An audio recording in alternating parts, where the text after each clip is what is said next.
Okay, I'm gonna do a little quickie on how to install the flywheel, clutch, and the pressure plate onto your engine. This part's actually very simple. The only thing I can't really tell you is the specs to tighten the flywheel, and then the specs for the bolts from the flywheel to the engine, and the specs from the bolts that go to the flywheel to the from the pressure plate to the flywheel. I've looked it up, and there's like conflicting numbers. Everyone's saying different numbers. I looked up on the Haynes manual, and all it tells you is how to physically do the job. It doesn't give you the torque specs for the bolts, which is kind of a bummer. But at least I can give you this part of the information, the physical aspect of doing it.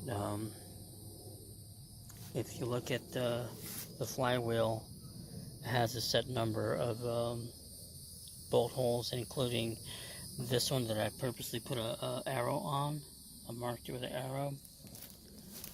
And again, these are for the 350 engine, but the process is essentially the same when you're doing it for the D21. I mean, this video is for the D21, but I have this spare transmission that I'm using. You guys know why I'm doing that, but as far as for visual reference, I'll be using this since I already have it out and all that. So again, this hole right here is for the dowel, I believe that was what it's called,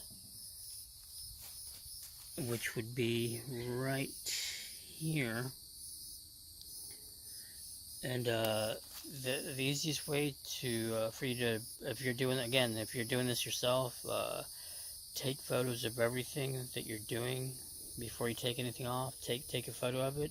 That way you know how to put it back, or the replacement part, you'll know what to use as reference, and put that part exactly the same way as the original.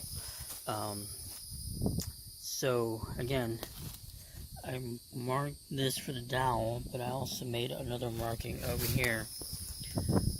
It's a little faded. Hopefully you can see that on this hole. Where again, this is for the 350. It'll be different for the D21. But again, for visual, I made this marking over here. That way, I know exactly where to how the proper position to install the pressure plate onto the flywheel. Let me set the phone up on the tripod, and I'll start putting this on real quick. I'll be right back.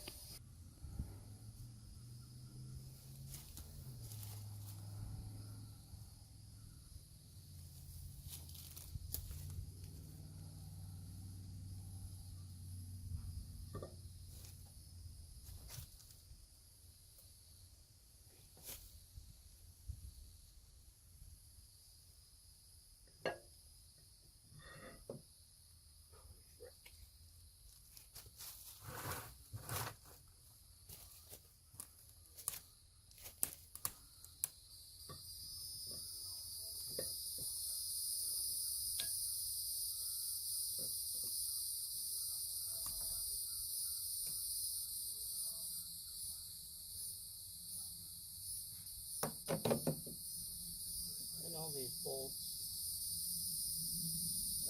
if you're doing this yourself, you want to replace the bolts, just get new ones.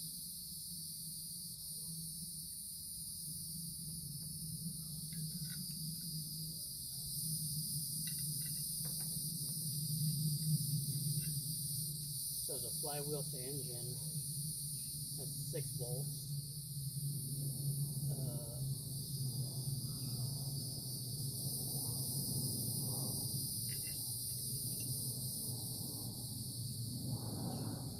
I'll try my best to find the proper torque specs and put them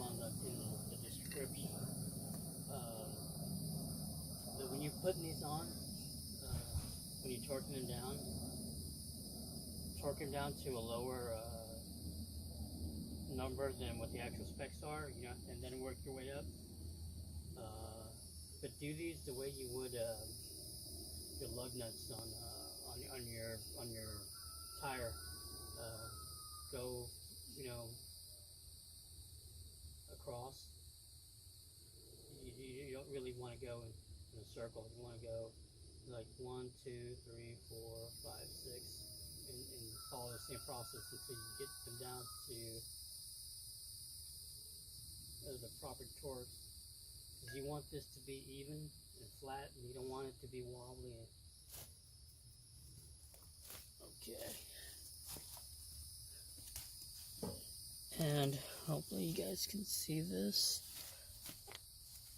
from our perspective. This is the, I guess, alignment tool that comes with the kit. And the clutch. Just slide the tool in there.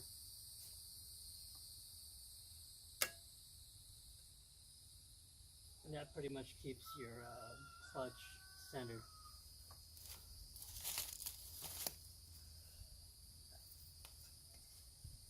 And the pressure plate.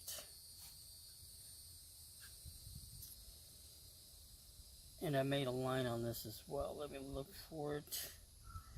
Gotta remember where. Hopefully I'll have to walk. It's right here. Hopefully you guys can see it. But I have to align that arrow with this arrow over here.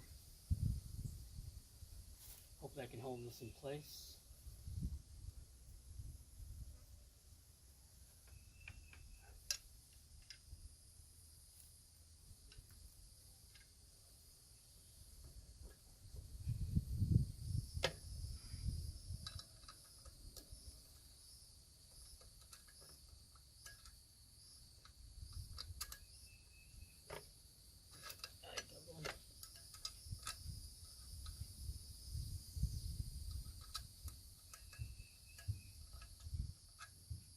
Fortunately, this sucker is heavy.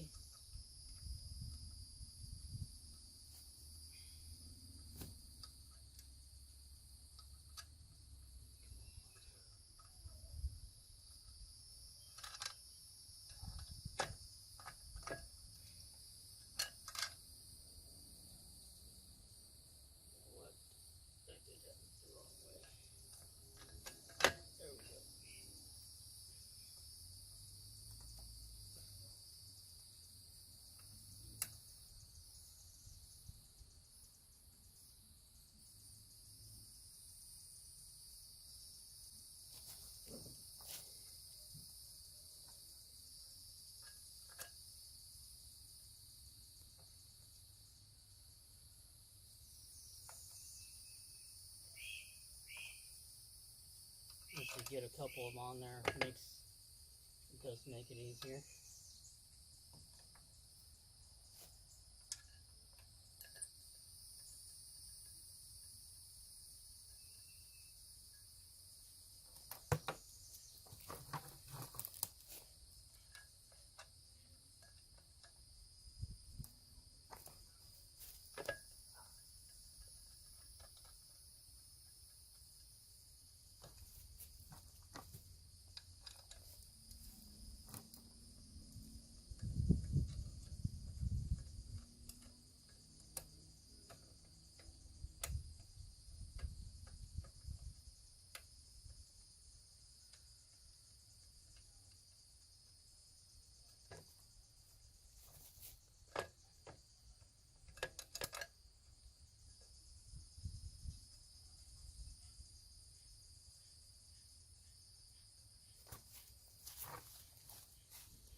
Okay, so hopefully you can see from our perspective, once again, this little tiny arrow that I marked and on the pressure plate, and then the one on the flywheel. The easiest way to find this, again, if you say you forgot to take photos of what you're doing or whatever beforehand, you can still find that marking and mark it yourself for future reference. Just have the flywheel on a flat surface, like either the floor or your tailgate or something. It's just save you a lot of hassle, because if you're trying to find that marking while you're holding on this, it gets heavy after a while. So again, easier to just have it flat on a flat surface, and then maneuver it until you align all these and find that this marking, and just make that marking yourself if you have to, with a I think I used a marker or a pen, I forget, but yeah, it helps to align everything. It'll help you to align everything. Once you, again, same torque everything down in the same fashion. Torque it down to, once you find the proper numbers for what you're doing, torque it down to a lower setting and work your way up on the next round. Once you got to that number, and then work your way up to the next one, and so on until you get to the proper setting. That way you don't run the risk of breaking anything or stripping your bolts.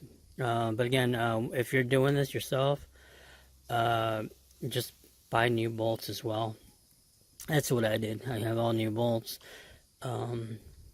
Once you have everything torqued, everything tightened, then you can release your this little guide contraption. Just pop it off, and then when you're inserting, you're mating the transmission to the clutch. You pop this off, and then the input shaft will just slide in there. Okay. Now that's the easy part. Doing this part is easy. The question is, you have two options. You can either pull your transmission out from under the truck. Unfortunately, that involves a lot of work. What I did, I just pulled the engine, because I was planning on doing it anyway. I'll explain why. Let me pause this and open my hood real quick. Okay. So the reason I pulled my engine out was so I could completely remove all the EGR piping that existed at that time. There was a pipe that went from the stock exhaust and wrapped around over here and connected to the EGR, and the EGR was connected to the intake manifold right here. And so I've been wanting to do several things, and I couldn't because of that. I couldn't take the intake off because of that pipe that ran from the intake on that side to the exhaust on this side. It was the original one, and it was so old, and the nuts that held it from each side, they just wouldn't turn, they wouldn't loosen. There's just no way, and I couldn't get an angle grinder to cut that pipe from either end. And it also kept me from removing the intake, which I was wanting to do so I could replace the gasket, which was a bummer, which meant I couldn't do the gaskets on this side either because of it. So the easiest thing, again, at the time I didn't have the power steering and the AC or anything like that. This thing was, again, so much space, and it was just so much simpler to take the motor mounts, take the radiator of the shroud off. I mean, it was a cakewalk because there was so much space. And while I was doing that is when I installed the heavy-duty clutch and I believe I did the flywheel as well, that are in there now. If you're ever having to do the same thing, I would just say just replace it, and it hasn't been changed. You just say that you still have the original flywheel and original clutch. You might, and you're pulling your engine off. You might as well just change them, do it all in one shot. That way you don't have to redo it. But again, those are your options. For me, it was easy because I wanted to do these several things anyway. So it was not. I didn't have any issues pulling the engine off and then having all kinds of room and space to install the new clutch and flywheel because the engine was out and I had all kinds of room. And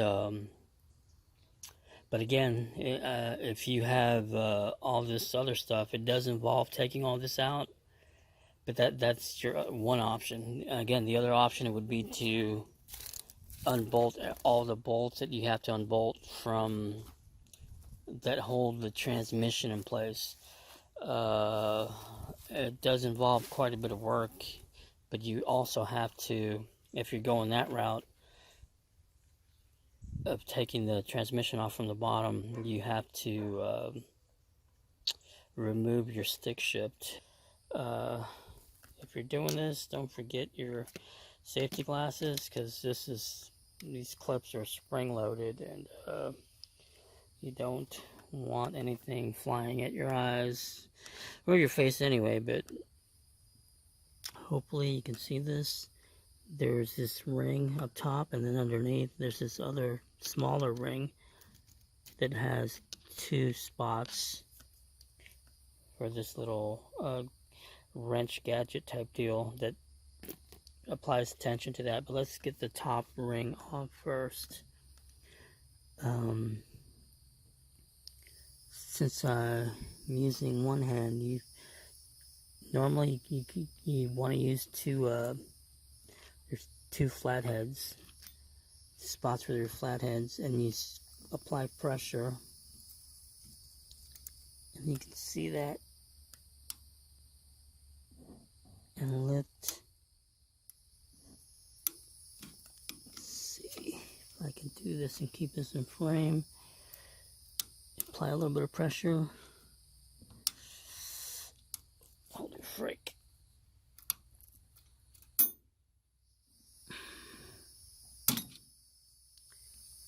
This is for the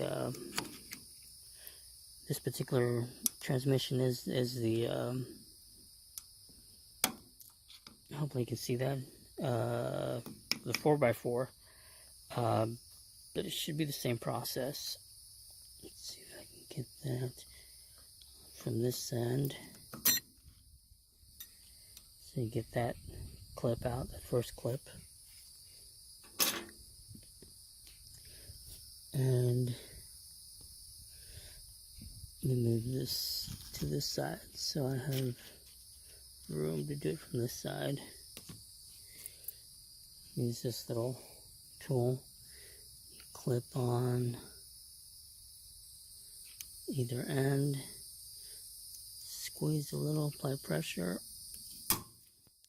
Sometimes you can get it in the first try, sometimes it takes a little bit of finessing. I actually got it loose that time, it looks like. Let's see. Yep. Sometimes things just work out for you the first time. This is a good thing.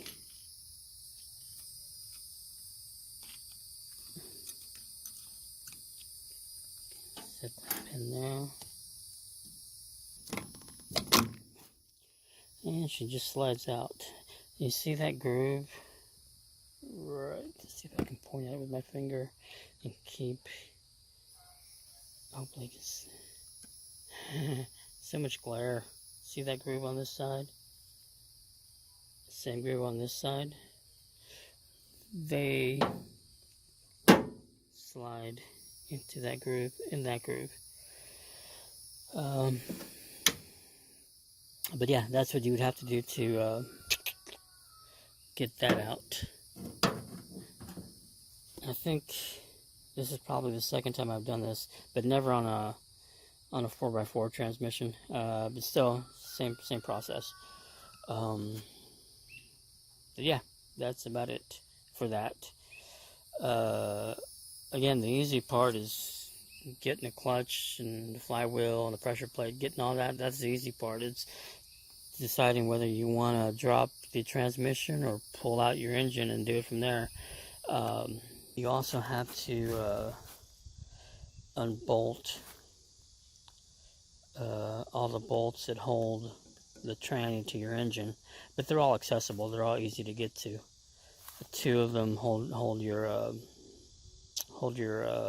starter, and the rest that are there connect the tranny to the engine. But then you also have to remove the transmission mount, and I forget the name of everything, so kind of forgive me.